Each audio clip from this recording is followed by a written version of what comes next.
Hi అండి.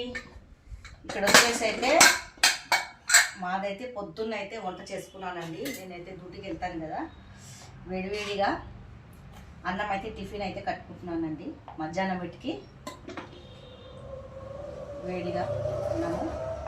ఇవాళ అయితే పప్పు చేశానండి, సోరకాయ పప్పు.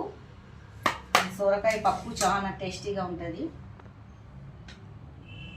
డ్యూటీకి వెళ్ళాలి కదా, అందుకే పొద్దున లేసి అయితే చేసుకుంటున్నానండి. దాంతోపాటు అప్పడాలు కూడా వేయించుకున్నానండి. ఇక్కడ వచ్చేసి అయితే సోరకాయ పప్పు, వేడివేడిగా సోరకాయ పప్పు చాలా బాగుంటుందండి. మీరు ఇలా ఏమేమి చేసుకున్నారో కామెంట్ బాక్స్లో కామెంట్ చేయండి. ఈ సోరకాయ పప్పు ఎవరెవరికి ఇష్టం ఉన్నదో కామెంట్ అయితే చేయండి. లైక్ సబ్స్క్రైబ్ అయితే చేసుకోండి.